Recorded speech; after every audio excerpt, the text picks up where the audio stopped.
కావలసిన వాడు 3 పూట్ల ప్రచోదయాత్ ప్రచోదయాత్ ప్రచోదయాత్ అని గాయత్రిని అడుగుతూనే ఉంటాడు సంధ్యావందనంలో. కాబట్టి ఆయన రాక్షసత్వం కరడు కట్టిందనడానికి గుర్తు ఆయన విష్ణువుని చూశారు. ఆయనకి ఏం కనపడిందంటే విష్ణువులో, అబ్బా ఏమి కండలు, ఏమి భుజాలు, ఏమి బలిష్టమైన వక్షస్థలం, 10 అవతారాలలో ఎంతమంది రాక్షసుల్ని మట్టు పెట్టాడు రా, చంపితే ఈయన్ని చంపాలి, యుద్ధం చేస్తే ఈయనతో చెయ్యాలనుకున్నాడు. అది ఆయనకి పుట్టిన బుద్ధి. రాక్షసత్వము అన్న మాట దేని చేతనో వ్యక్తమవుతుంది అనుకోకండి, రాక్షసత్వము మాటల చేతనే వ్యక్తమవుతుంది. అందుకే మాటల చేత దేవతలు మన్నన చేసి వరంబులిత్తురు. మాటల చేతనే దేవతలు గౌరవించి వరం ఇస్తారు, మాటల చేతనే సమస్తాన్ని పోగొట్టుకుంటాడు.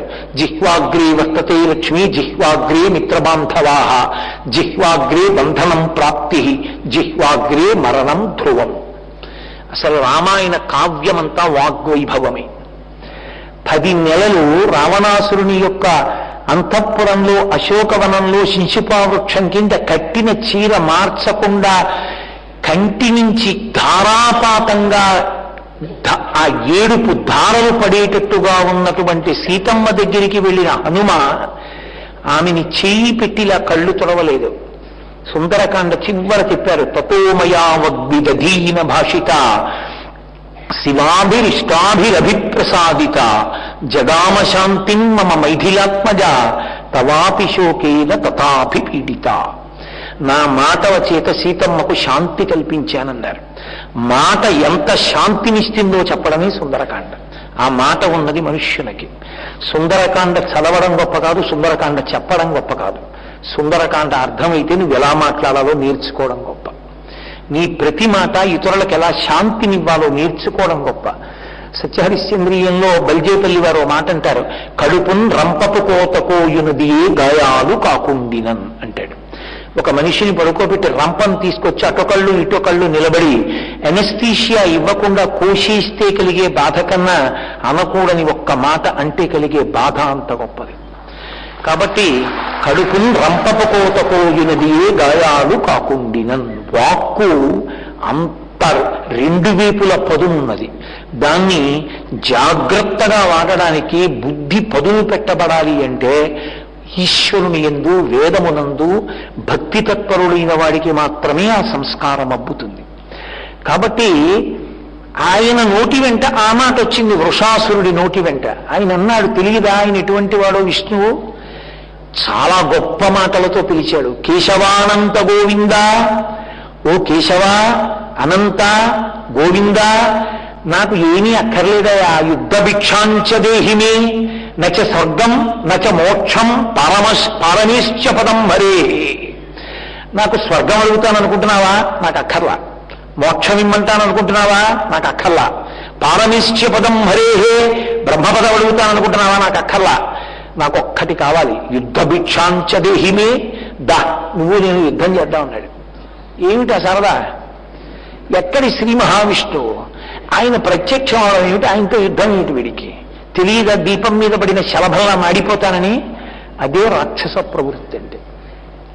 ఎక్కడ ఎప్పుడు ఎవరితో ఎలా మాట్లాడాలో, ఎక్కడ ఎప్పుడు ఎవరి నుండి ఏది పొందాలో తెలుసుకోకుండా ప్రయత్నించడమే రాక్షసత్వం. ఆయన అన్నాడు, దానికి తప్పకుండా తీరుస్తానన్నాడు. ఇద్దరూ కలియబడ్డారు. విష్ణువు యొక్క శక్తి ముందు ఏది నిలబడుతుంది? నిలబడదు. కారణం ఒక్కటే, విష్ణు సహస్రనామ స్తోత్రంలో 999 నామములు, ఒక నామమునకు వ్యాఖ్యానములు. అసలు నామం ఒకటే, విశ్వం. అదొకటే నామం, మిగిలినవన్నీ వ్యాఖ్యానాలే యథార్థానికి. కారణం ఏమిటి? హరిమయము విశ్వమంతయు హరి విశ్వమయుండు, హరిమయము కాని ద్రవ్యము పరమాణువు లేదు వంశ పావన వింటే అంటాడు శుకబ్రహ్మ. విశ్వం అంటే వ్యాప్తి చెందబడినది పరమేశ్వరుడిగా, నామరూపములుగా కనబడుతున్న పరబ్రహ్మమే విష్ణువు. కాబట్టి అటువంటి విష్ణు స్వరూపం దేన్నైనా తనలోకి ఇమర్చేసుకుంటుంది, లాగేసుకుంటుంది. అది తెలియకపోవడమే అజ్ఞానం. కాబట్టి యుద్ధానికి వెళ్ళాడు. ఇప్పుడు యుద్ధానికి వెళితే ఆయన చేతిలో మరణించడు, నీరసపడిపోయాడు. ఆయన సుదర్శన చక్రాన్ని తీసుకుని ప్రయోగిస్తున్నాడు. ఒక విచిత్రమైన కోరిక కోరాడు. నేను ఎలాగో చచ్చిపోతాను, నువ్వు చక్రం వదిలేస్తావు, నీరసపడిపోయాను, యుద్ధం చేయలేను. శైలోమగవిదో స్థితి, ఈ కొండకి నా పేరుంచు, ఈ యుగాంతము వరకు నా పేరు మీదే ఈ కొండ ఉండాలన్నాడు. ఒక్కొక్కడికి ఒక్కొక్క పిచ్చి. నేను కొందరు ఇళ్లలో చూస్తూ ఉంటాను, మా నాన్నగారి పేరు నా కొడుక్కి పెట్టుకుంటానండి, మా నాన్నగారు మహాత్ముడు, ఎంత కష్టపడి మమ్మల్ని పెంచి పెద్ద చేశారో, ఎటువంటి శీలం మా నాన్నగారిదే, ఎటువంటి ధార్మిక బుద్ధి, మా నాన్నగారి పేరు ఉండద్దు అని కొడుకు పెట్టుకోవాలి. వాడెవరి పేరు పెట్టుకుంటే నువ్వు వెలిగి కూర్చోవడం ఏంటి? వాడు పేరు పెట్టుకోలేదనుకో, నీ పేరు చెప్తే కొన్ని కోట్ల మంది లేచి నమస్కరించేటట్టు నువ్వు బ్రతికుండగా చేసుకోలేని వాడివి. నీ మనవడికి పేరెట్టకపోతే ఏడవడం ఎందుకు? ఏమవుతుంది నీ మనవడికి నీ పేరెట్టకపోతే? పేరే ఉంది, ఇవాళ ఉంటుంది, రేపు ఊడిపోతుంది, శరీరంతో పోతుంది. శరీరం ఉంటుందా? శరీరమే పోతుంది, ఇక పేరు ఉంటుందా? ఎందుకు అల్లరి? అర్థం ఉండదు. అడిగాడు, ఈ కొండకి నా పేరు ఉండాలి అంటే ఏమిటో తెలుసా? తత్వము యందు ఒకటి ఉంటుంది, వ్యానము అని ఒక తత్వం. ఆ తత్వానికి ఒక లక్షణం ఉంటుంది, నాది అని పట్టుకుంటుంది. కొన్ని చోట్ల చూడండి, జిల్లేడు మొక్కలు లేచిపోయి ఇల్లంతా కూలిపోయి ప్రహరీ గోడ కూడా పడిపోయి ఉంటుంది, అక్కడ ఒక పెద్ద బోర్డు ఉంటుంది, ఈ పాడుపడిపోయిన ఇల్లు, ఊడిపోయిన గోడ, ఈ 520 చతురస్ర స్థలము ఫలానా వాడికి చెందినవి అవి. ఏంటి అంటే దాని మీద యాజమాన్య హక్కు నిలబెట్టుకున్నాడు అని. వ్యానము అన్నదానికి అర్థం ఏమిటో తెలుసా? యాజమాన్య హక్కును అడుగుతుంది. అది వాయువు అనొకసారి ఊపిరి పీలిస్తే 10 కింద విడుతుంది. ప్రాణ అపాన వ్యాన ఉదాన సమాన నాగ కూర్మ కృకర ధనంజయ దేవదత్తములని 10 కింద విడుతుంది. వాల్మీకి రామాయణం ఉత్తరాఖండలో చెప్తారు, అశరీర శరీరేషు వాయుశ్చరతి పాలయం. శరీరము లేని వాయువు శరీరమున్న వాళ్ళలోకి వెళ్ళి పరిపాలన చేస్తాడు. అందుకే వాయువుని పరబ్రహ్మస్వరూపంగా నమస్తే వాయు త్వమేవ ప్రత్యక్షం బ్రహ్మాసి త్వమేవ ప్రత్యక్షం బ్రహ్మ వదిష్యామి తన్మావతు తద్వక్తారమవతు అవతు వక్తారం అని స్తోత్రం చేస్తారు. అటువంటి వాయువు 10 కింద విడి శరీరాన్ని నడుపుతుంది. అందులో వ్యానమన్న పేరుతో యాజమాన్యం నిలబెడుతుంది. కాళ్ళు పనిచేయట్లా, చేతులు పనిచేయట్లా. అన్నిటికన్నా ఆశ్చర్యం, తన మలమూత్రములను తాను వెళ్ళి విసర్జించవలసిన చోటుకి వెళ్ళగలిగిన శక్తి లేదు, వచ్చి తీసేవాడు లేడు. పురుగులు కొరికేస్తున్నాయి, ఏమైనా వదిలేస్తావా శరీరం? ఏమో ఉంటే బాగుపడుతుందేమో అంటాడు కానీ చచ్చిపోతాననేవాడెవడు? మీకు అందుకే ఏ విశ్వాసమునందు లేదు. ఒక్క సనాతన ధర్మములో మృత్యుదేవత అంటారు. ఆవిడికి వ్రతాలు లేకపోవచ్చు, నోవులు లేకపోవచ్చు, ప్రసాదాలు లేకపోవచ్చు, కానీ మృత్యుదేవత. ఎందుకని?